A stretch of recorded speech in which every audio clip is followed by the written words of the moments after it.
You think exposing us makes you a hero? No one's going to remember your little file dump, but they'll remember how you resisted arrest, just like your mother. Have you ever served your country only to be betrayed by the very badge you wore? Alicia Brown was a decorated officer, a proud black woman who believed in justice. But when she dared to expose corruption inside her own precinct, they didn't just silence her. They put a gun to her head. This isn't just another story about racism or broken systems. This is a real-life whistleblower who paid the price for telling the truth. If you believe courage still matters, if you remember when honor meant something, stick around. This story will shake you. And if you're here from the very beginning, type, "I'm watching from the start, so I am a mistake," in the comments. We want to hear from folks who still care about truth in America. The first day Alicia Brown walked into the precinct, the room fell silent. She wasn't late. Her uniform was pressed, badge polished, posture straight. But none of that mattered. What they saw wasn't a fellow officer. They saw a young black woman, and that was enough.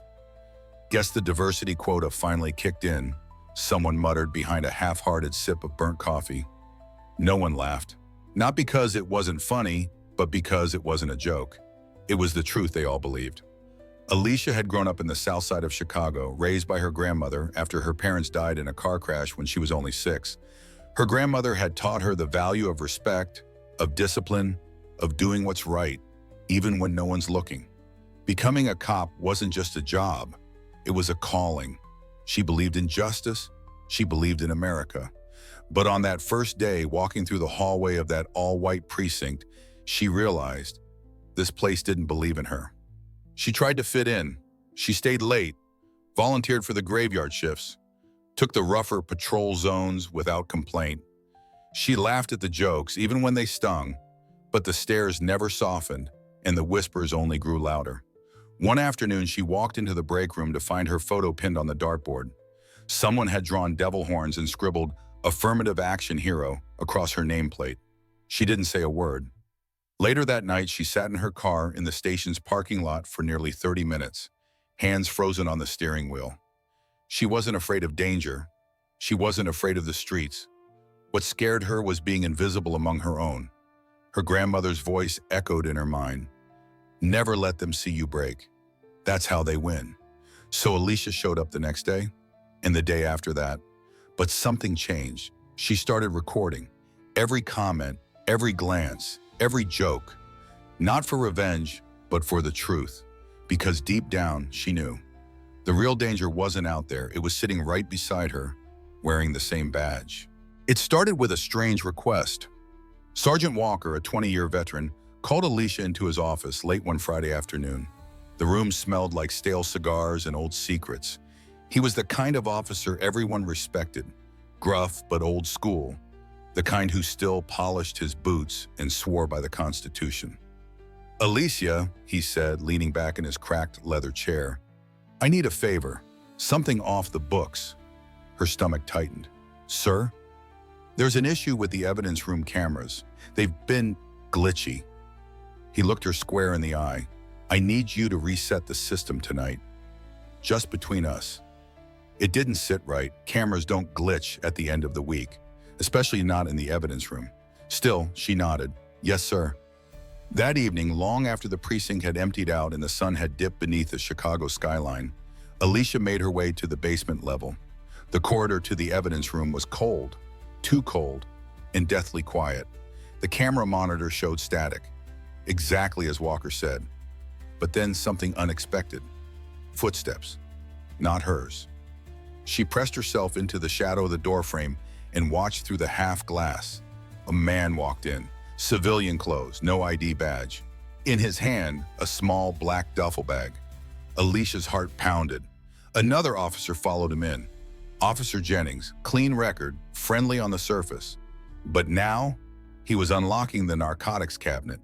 She didn't move, didn't blink.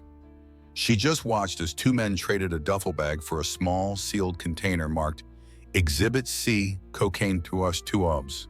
The exchange took less than 2 minutes. They left, silent, like it never happened.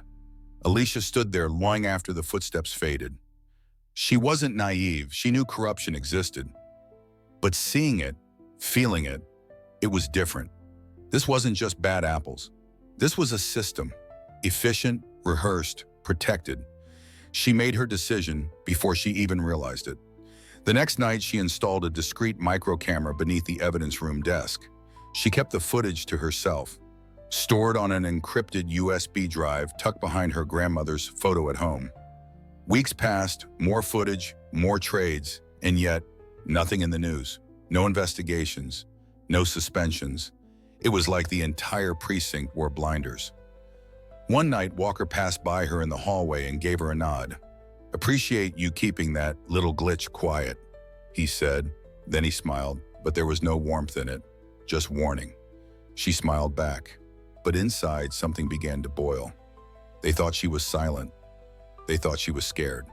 They were wrong. It began with the porch light. Alicia had replaced the bulb just days ago, but now it flickered, then died completely. She shrugged it off. Chicago winters were hard on cheap hardware, probably just a short. But the next morning, there were fresh footprints in the snow. Not hers. They led up to the porch, then back out.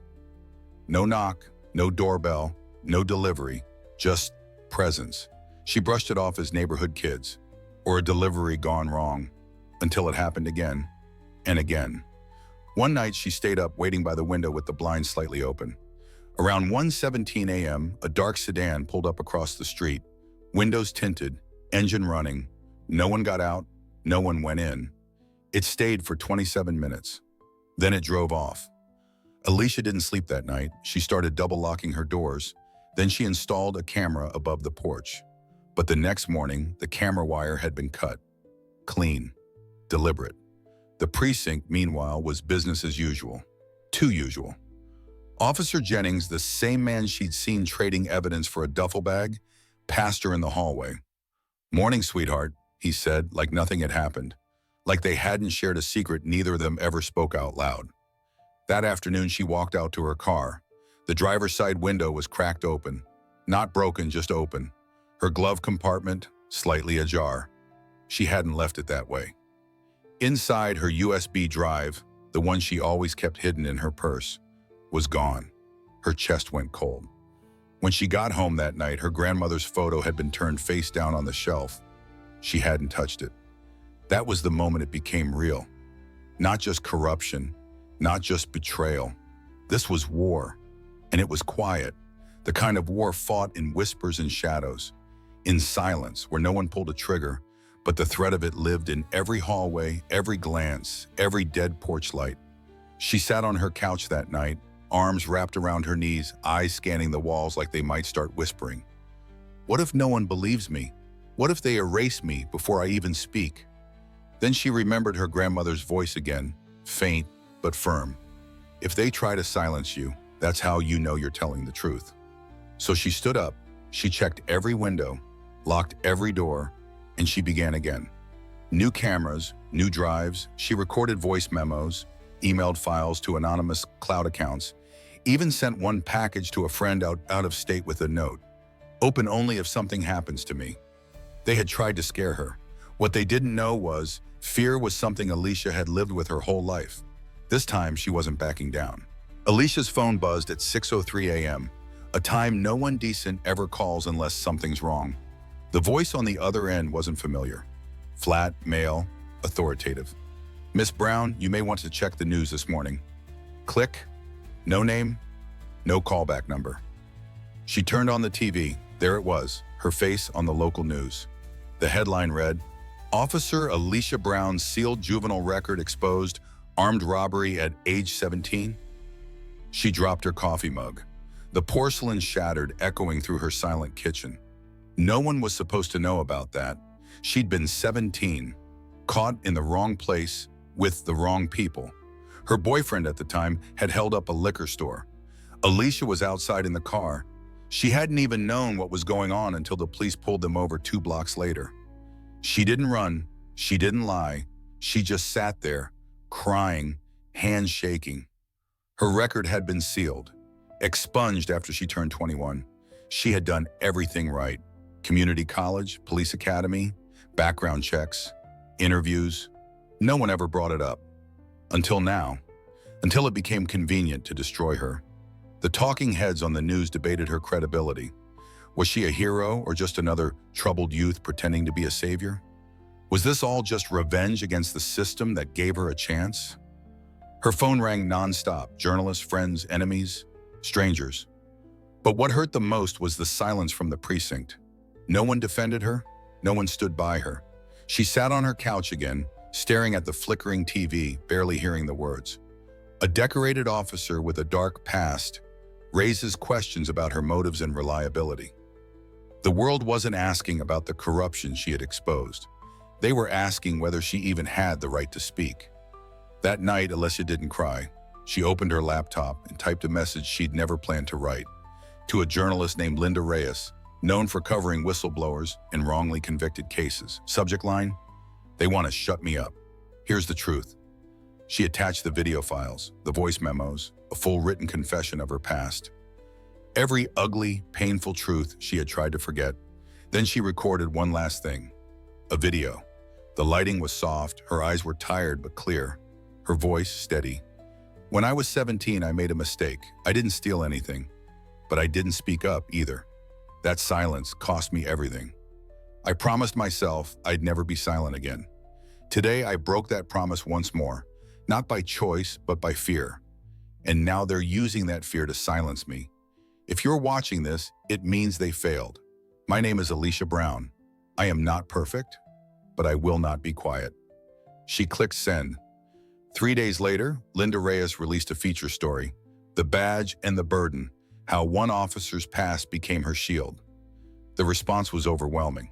Veterans, grandparents, retired cops, pastors, survivors, all writing in, calling in, saying the same thing: "We believe her."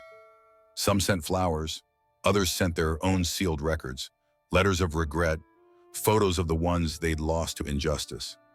One man, 87 years old, wrote simply, "You reminded me why I wore the badge in the first place." But not everyone was supportive. Anonymous messages turned darker. "You're not done paying yet. Next time we won't miss." A dead rat showed up in her mailbox. No note. And then something worse. One night, as Alicia pulled into her driveway, she noticed the lock on her front door had been picked. Nothing was missing, except one thing: her grandmother's Bible. She searched every inch of the house. Nothing. On her bed, a single piece of paper. Confess or disappear. The war was no longer just in the shadows. It had come home. But now Alicia wasn't afraid of losing her reputation. That was already gone. Now she was fighting for her life. And she knew the only way out was through. The morning after the Bible disappeared, Alicia sat in her kitchen staring at the salt shaker. It had been her grandmother's, a little ceramic dog with one ear missing. It was absurd, really, how something so small could carry so much weight. She thought about calling the police, and then laughed. Who would she call? The very people trying to silence her? That was the moment she made the decision. If they wanted war, she would give them one, but on her terms. She started with the building's blueprints. The precinct had been renovated in 2008, new wiring, updated evidence lockers, but the surveillance layout hadn't changed. Alicia knew the blind spots, the places cameras didn't see, the rooms no one used, the digital dead zones. That's where she would strike. She returned to the precinct the next day like nothing had happened, smiled, nodded, played the game. She waited until late, well past midnight, when only the night staff were around and most were half asleep. She slipped into the old records basement, a concrete crypt of filing cabinets and dust. The walls sweated, the lights buzzed, and in the far corner, behind a rusted shelving unit, she pulled open a hatch no one had touched in years. Inside, a crawl space. There she planted a secondary camera, one with a direct line to a cloud storage account Linda Reyes had set up. Next came the bait. Alicia printed a copy of one of the internal narcotics logs, doctored but subtle. It listed drugs supposedly destroyed that never existed, signed off by Officer Jennings. She left the copy on the break room printer, where she knew Jennings would find it. He took the bait. The next night, Jennings returned to the basement, this time angry, muttering, pacing. Alicia watched from her car, camera feed streaming to her phone in real time. Jennings pulled out his phone. He didn't call. He texted. 10 minutes later, Sergeant Walker showed up. And then, a third man arrived. Not in uniform, not anyone Alicia recognized, but the others deferred to him. The man barked orders. Walker and Jennings nodded. Then he said something that made Alicia freeze. "This girl doesn't shut up. We take her out, just like her mother." Her breath caught. Her mother? But her mother had died in a car accident. That's what she'd been told her whole life. She rewound the audio, played it again. Just like her mother. Something cracked inside her. Not fear, not rage. Resolve. They had killed her mother. They were planning to kill her. And now she had it on tape. The next morning, she didn't go into work. Instead, she boarded a Greyhound bus to Springfield, 3 hours south. Destination, the office of the Illinois Attorney General. She handed them the footage, the files, the statement. "I have evidence of drug trafficking, illegal surveillance destruction, and a conspiracy to commit murder. Here are the names. Here is the audio. I'm not running, but I am done being quiet." They asked if she wanted protection. She declined. "I want exposure." Back in Chicago, the first domino fell. A raid. Jennings and Walker were arrested that Friday night. The man in the suit disappeared. But the story had already gone public. National news, talk shows, congressional calls for investigation. And then came the headline Alicia never thought she'd see. "Whistleblower cop brings down corrupt precinct." But as the celebration began, Alicia knew better. This wasn't the end. This was just one precinct. And the man in the suit?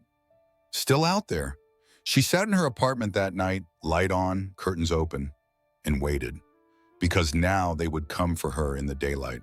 The news vans came first. They parked in front of Alicia's apartment complex like vultures waiting for something to die. Their cables stretched across the icy sidewalk, bright lights flicking on as soon as the sun dipped below the Chicago skyline. Microphones were shoved in her face every time she stepped outside. But she didn't hide. She had done that long enough. What she didn't expect was the email. It came from a producer at WGN America, one of the oldest, most trusted news stations in the Midwest. Subject line, "We want your voice, live, unedited." The show was called The American Hour. The host, David Ellison, Vietnam vet, civil rights advocate, and someone Alicia's grandmother used to call the last man on television who still prays before he speaks. They offered her an in-studio interview. No pre-screening, no script, just her, a chair, a camera, and America watching. She hesitated for all of 5 seconds. Then she typed, "I'll be there." The studio smelled like old wood and warm coffee. David Ellison stood when she walked in, not out of politeness, but out of respect. He was older than she imagined, late 70s, snow-white hair, piercing blue eyes that seemed to see through everything. "Thank you for being brave enough to come," he said. "I don't feel brave," and she replied. "That's how you know you are." They mic'd her up, adjusted lights, positioned her in a leather chair under soft amber tones. Across from her, David sat with a small stack of index cards, though he never looked at them once. The countdown began. 5, 4, 3. The red light blinked on. "Good evening, America," David began. "Tonight I'm sitting with a woman whose story is not just a news headline. It's a mirror held up to our justice system, to our police departments, and maybe most painfully, to ourselves." He turned to Alicia. "Officer Alicia Brown, thank you for joining us." She nodded. "Thank you for letting me be heard. What do you want the American people to know tonight?" Alicia took a breath. The studio was silent. Even the crew seemed to lean in. "I want them to know that justice should never depend on silence. That corruption doesn't wear a uniform. It wears comfort. It hides behind routine, behind brotherhood, behind fear." She paused. "I was loyal. I wore the badge with pride. But when I saw what was happening, when I saw drugs leaving our evidence rooms, when I heard men I trusted talk about murder like it was policy, I couldn't stay quiet." "And the past they brought up?" David asked gently. "My past is not perfect. I was 17. I didn't speak up when I should have. I lost people I loved. But I learned something back then. If you don't speak, they speak for you, and they'll lie. David leaned forward. Why not just walk away? Because my mother walked away, and they killed her anyway. A stunned silence filled the room. Even David didn't speak right away. Do you think justice will be served? He finally asked. I think justice is served every time the truth is told out loud, even if no one's listening yet. David nodded, slowly, with weight. When the interview ended, David placed a hand on her shoulder. You didn't just speak tonight, you planted something. What do you mean? He smiled sadly. Courage grows slow, but once it's rooted, it doesn't die easy. The interview aired live at 7 p.m. By 9 p.m., it had over 6.2 million views across YouTube, Facebook, and TikTok. By midnight, hashtags like #StandWithAlicia and #TruthWearsABadge were trending across all major platforms. Nurses in Arkansas, retired Marines in Florida, school teachers in Pennsylvania, grandmothers in Idaho, Vietnam vets in California, all writing the same words. We hear you. We see you. You're not alone. A group of retired police officers created a petition demanding a federal investigation. Within 24 hours, it had over 250,000 signatures. But not everyone was cheering. The precinct website went offline, hacked. Anonymous posts appeared on fringe forums, claiming Alicia was a traitor, a liar, an operative. That night, her apartment window shattered. Someone had thrown a rock wrapped in a piece of paper. You're not safe, shut your mouth. But Alicia didn't flinch. She taped the paper to her refrigerator, not as a threat, as proof. Proof that the war wasn't over. The next day, David Ellison invited her back, this time not for an interview, to co-host a town hall, live, with survivors, veterans, activists, whistleblowers. He looked her in the eye and said, America listens when it hurts. Let's make it hurt for the right reasons. Alicia didn't hesitate, and somewhere deep inside the walls of power, men in suits and badges watched and worried, because this time, the voice they tried to silence had become a storm. 3 days after the interview, Alicia received a package. No name, no return address. Just a manila envelope slid under her apartment door sometime in the night. Inside was a single flash drive and a handwritten note. We've been watching too. You're not the only one they tried to silence. The handwriting was tight, controlled. Military, maybe. She plugged the drive into a burner laptop. Dozens of files popped up. Old police reports, emails, scanned memos with redactions, and one folder titled simply, Buried. Inside it, photographs of officers from different states. Each file had a name, a badge number, and a date of death. The earliest was from 1994. The most recent, just 6 months ago. Each case had the same pattern. Officer files internal complaint, is reassigned, then declared killed in the line of duty, but without press coverage or formal honors. And each one had an attached message stamped in digital ink. Uncooperative, risk to the department. Alicia's chest tightened. This wasn't just a rogue precinct, it was a system, a nationwide network of suppression. She reached out to Linda Reyes again. They met in a nondescript diner just off the interstate, neutral ground. Linda showed up with dark glasses and a duffel bag of encrypted drives. I've been building a case on this for 5 years, Linda said over cold coffee. Couldn't get it past editorial. Every time I got close, my editors got nervous. Advertisers backed out. Funding vanished. Alicia showed her the new files. Linda's hands trembled as she scrolled. This is it, she whispered. This is the missing piece. They decided to work together, not just to expose the corruption, but to map the system. They began tracing the deaths, connecting precincts, cross-referencing whistleblower reports. What emerged was staggering. Over 47 officers across 18 states with sealed misconduct reports filed before their death. 12 held journalists who had investigated internal police corruption, later fired, blacklisted, or found dead in accidents. 3 private companies tied to security contracts and evidence management across multiple states, all sharing one legal firm. The pattern was unmistakable, and so was the implication. Some group was protecting this machine from the top down. Meanwhile, Alicia's life tightened like a noose. One morning, her apartment door was ajar. Nothing stolen, just her spare laptop turned on, the flash drive she used for evidence lying next to it, its casing cracked open.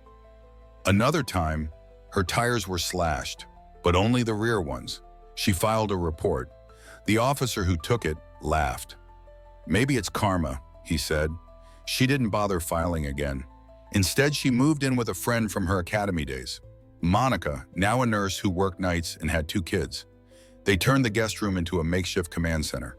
The walls filled with post-it notes, red string, maps, case IDs. It looked like a movie. It felt like war. Then came the first public retaliation. A new video surfaced online, poorly edited, clearly staged. It showed a woman in a similar uniform planting what appeared to be a bag of drugs during a traffic stop. The caption, "Is this your hero? Officer Alicia Brown caught framing civilians." Within hours, bot accounts flooded Twitter, calling for her arrest. But the public wasn't so easily fooled. Users dissected the video, proving the timestamp was fake, the uniform patch was wrong, the car not from her city. The backlash was immediate. They're trying to smear her. Classic setup. The more they attack, the more she must be right. Still, the message was clear. They were getting desperate, and a week later, Alicia got a text from an unknown number. "Meet me, 4th and Halsted, midnight, come alone. I know who's funding them." She debated going for hours. Monica begged her not to, but Alicia had long crossed the line of no return. She showed up, wearing a wire, recording everything. The man was already there, late 60s, leather jacket, gray stubble. He lit a cigarette with shaking hands. "Name's Carter. I was internal affairs. Retired early, wasn't part of the game." He handed her a file. Inside, invoices, financial transfers, board meeting minutes, names she didn't recognize, banks offshore, companies with meaningless acronyms. But one name stood out, Capsure Security Holdings. They provide evidence lockers, surveillance cameras, IT systems across 22 states, Carter said. They don't just manage law enforcement. They own it. He looked her dead in the eyes. "You're not fighting a precinct, lady. You're fighting a corporation with a police force." She left the meeting shaken but clear. There would be no quiet end to this. They wouldn't stop until they erased her, or until she finished what she started. So Alicia and Linda began preparing their final report. Something massive, something undeniable, to be released simultaneously to every major news outlet and public archive on the internet, a nuclear truth drop. And they gave it a name, Project Last Badge. But they had one problem left. The man in the suit. They didn't know his name, didn't know where he worked, only that he pulled the strings. And then one night, Alicia's phone buzzed. Unknown number. Again, a voice she recognized instantly. Cold, flat. "We know what you're planning. Stop now, or we finish what we started with your mother." The line went dead, but Alicia didn't. She just stared out the window for a long, quiet minute. Then she hit record on her phone and whispered, "You silenced her, but you won't silence me. Not this time." They launched Project Last Badge on a Sunday at dawn. No headlines, no big announcements, just a single file uploaded to every major open source archive, independent journalist network, and dark web drop site. The file included videos, documents, statements, death certificates, and one chilling list. Officers flagged for elimination. 49 names, all dead. At number 50, Alicia Brown, and above that list, a name no one expected. Capsure Holdings Executive, Federal Contract Liaison, William R. Dalton. The man in the suit had a name, and now a face. Within hours, the internet exploded. Major news outlets scrambled to verify. Legal departments panicked. Congress members tweeted their concern on Ethan, and then Swanajabamam. No arrests, no subpoenas, no official response. Instead, Alicia noticed something strange. The files began disappearing. First from news sites, then from Reddit, then from the open archives. One by one, links went dead. Reposts were banned, accounts suspended. Alicia and Linda tried re-uploading. Each time, the content was taken down within minutes. It wasn't hackers, it was something bigger. something official. And then the call stopped. The emails dried up. Journalists who had praised them grew silent. Even Linda received a notice from her employer. Leave of absence, effective immediately. The system wasn't just reacting, it was erasing. One evening, Alicia returned home and found her apartment door wide open. Lights on, dishes untouched. Her dog gone. Everything was in place, except the silence. It was too perfect. On the table, a photo. Her grandmother, the Bible, and scrawled in red ink across the photo. You made your choice. She didn't scream. She didn't cry. She picked up the photo, held it to her chest, and she recorded one last video. Her voice was calm, steady, soft, like someone who'd made peace with truth, even if the world hadn't. If you're watching this, it means I've either gone into hiding or something worse. But listen to me, please. This isn't about me or my past or my badge. This is about you, about all of us, about a system that punishes truth and protects power. If you're an officer with doubts, speak. If you're a citizen with fear, if you remember what honor felt like, don't let that memory die. They tried to silence my mother, then me, and next, it might be you. She ended the video with a single question. Will you speak when it's your turn, or will you stay quiet and hope they skip your name? That video never aired on any major network, but it spread through private texts, veteran forums, encrypted group chats, and church bulletins. It crossed state lines, generations, party lines. People printed it, transcribed it, whispered it. Alicia Brown disappeared that week. No body was found. No official statement was made. But in cities across America, people began leaving badges wrapped in black cloth at courthouse steps, in front of precincts, on the desks of corrupt superiors, in public parks, silent, defiant, united. Someone started a movement.